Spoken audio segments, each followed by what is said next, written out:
Hey, this is Heather from Hooked on Pickin'. I know that I've had a lot of questions on what do I do with the stuff that I receive from the Goodwill outlet. And so this is a little video on how I pick the items, what I look for in each bin, and what I look for when I'm using the Amazon Seller app. I hope this helps. So here's the first bin that I was looking at, and there is something in here that I actually purchased. I want you to look at this bin and try to guess, what did I purchase out of this bin? Are there other things in this bin that maybe you would have purchased? Is there something I missed? I'm going to show you in the next picture what exactly I purchased from my Amazon Seller app and what the sales rank and all the information is about that. But keep looking at this bin. What do you think I picked out of it?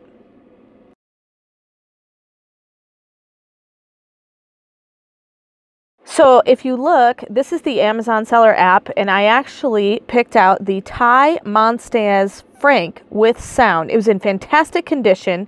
I'm going to show you the bin again. Let's see if you can find that orange and purple and black plushie in the bin.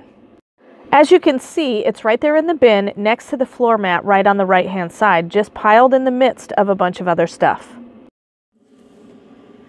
Okay, so once I click on the actual item on my Amazon Seller app, there are multiple things that I want to show you that I can see. It is the Thai Monstaz Frank with sound.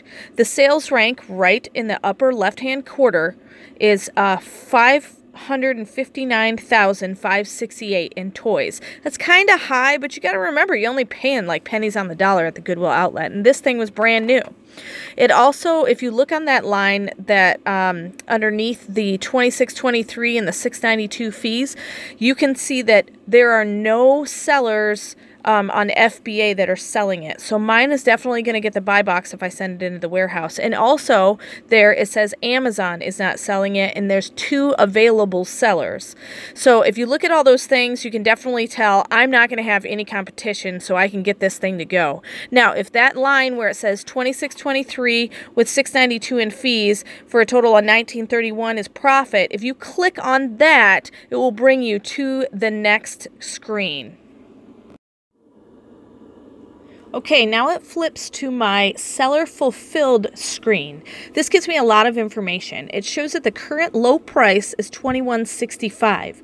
It also shows how much they'll give you in a shipping credit and how much the fees are. That $3.93 is how much they'll charge you for fees. Now, this is all merchant fulfilled. This is if you keep it on your shelf and you decide to ship it whenever your item sells.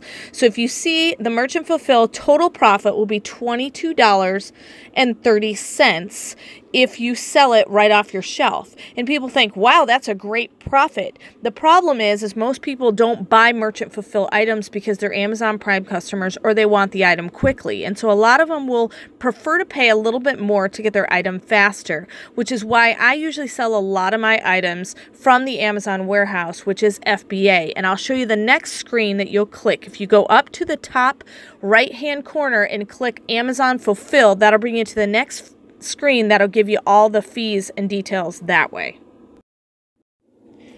Okay, now that we're on the Fulfill by Amazon screen, there's some details I want to share with you. So at the very, very top, it says Amazon Fulfilled, and then it says low price in the category of new. I am selling this item new, and as you can see, it's $26.23 is the new low price.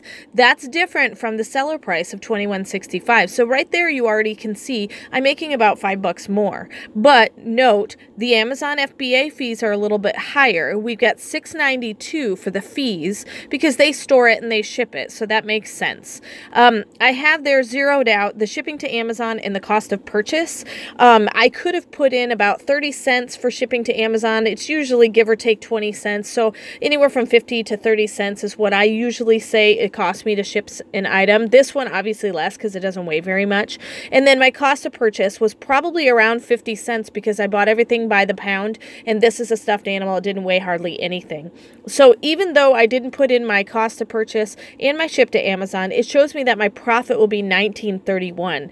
Let's say my cost of purchase and ship to Amazon was 50 cents and 50 cents. So that means I would make $18.31 sending it into the Amazon warehouse so it's available for Prime customers.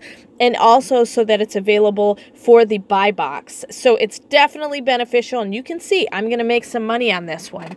I'm going to move to my next item and show you another bin. Let's see what you can pick out there. All right, we got our next bin here. Look carefully, be a treasure hunter. This is what the bins look like. They're usually a hot mess. So look in here, what would you pick out? No, I did not buy a used diaper genie. That's gross. But look at and see what else would you have picked out of this bin to sell.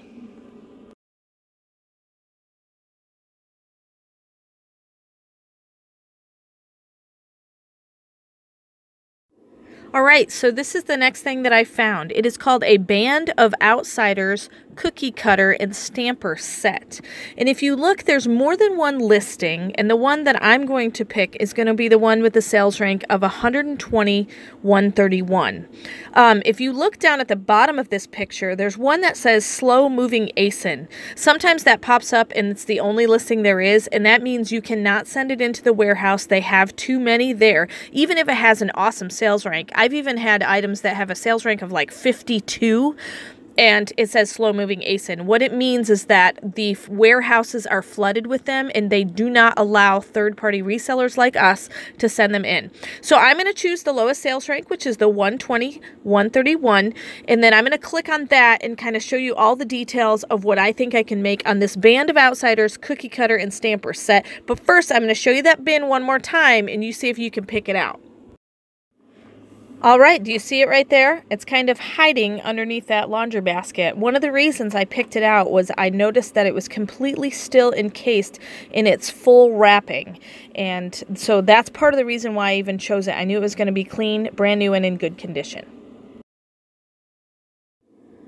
Okay, once I clicked on that one listing that had 121,131 sales rank, this is what I get. The first thing I want to show you is it has the title, Band of Outsiders Cookie Cutter and Stamper Set, and I actually had to look up this item with the title, not a barcode. So don't discount items just because they don't have a barcode to scan. So this one I found with the title being able to be typed in. What I wanted to show you is it's got the sales rank of 120,131, and it's in the kitchen category right there in the upper left-hand corner. So the category does make a difference depending on which sales rank you're looking at. When I'm looking in a toy category, I definitely don't want to sell a toy in like the million category. I want to sell it in the under 300,000 category, unless I'm buying it at Goodwill outlet like the previous toy, and then it's dirt cheap, and I'll go ahead and make the gamble and sell something at 500,000. So anyway, it shows you a great picture so that you can compare it to what you picked up in the Goodwill to make sure you have the exact product that you have. Now, if you look on that line, it says I can sell the product in new condition if you look on the very bottom, and then it gives me some other details about it. I've got the low price of $7.99, the fees of $1.20, and the net profit of $6.79. It almost always shows you the seller fulfilled options. If you also notice, do you notice that little tiny square box right next to the picture? That means there are special circumstances that you need to take into consideration when sending this product into FBA. And I'm going to click on that box and show you what those circumstances are. Now, if you look at this next screen that I clicked on, I clicked that little box and it says Fba Prep Requirements. These you must do before you send them into FBA, and then make sure that your barcode that you adhere to your item is on the outside of whatever you do. This says polybagging is required, which means it doesn't want you to send the box with the open cookie cutters exposed. But if you looked in my bin picture that I had before, it was already encased in plastic, so I won't have to do that. But had it not been, I need to put it into a gray or a clear poly bag and then put my Amazon barcode on the outside. In the next screen, I'm going to show you what the seller fulfilled and the Amazon fulfilled details are.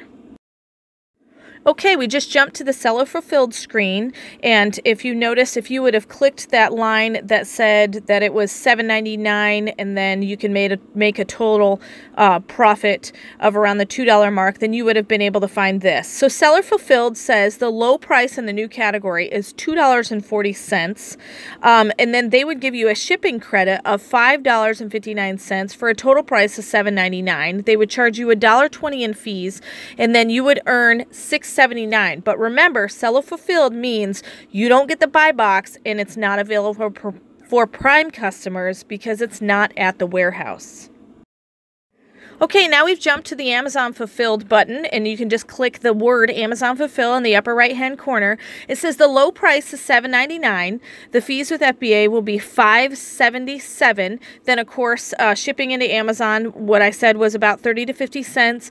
Cost of purchase around 50 cents. My net proceeds is $2.22. You don't think that that's very much money, but every little bit counts, and when you're throwing it all into one big box, it's worth it to even make $2 a profit on something that you spent very little money on.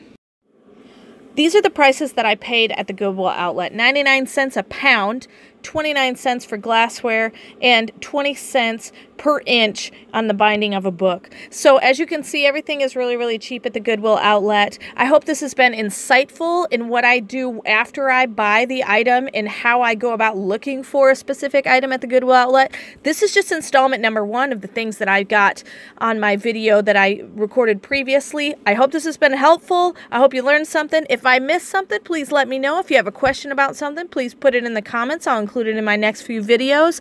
And remember, in the end, Jesus wins.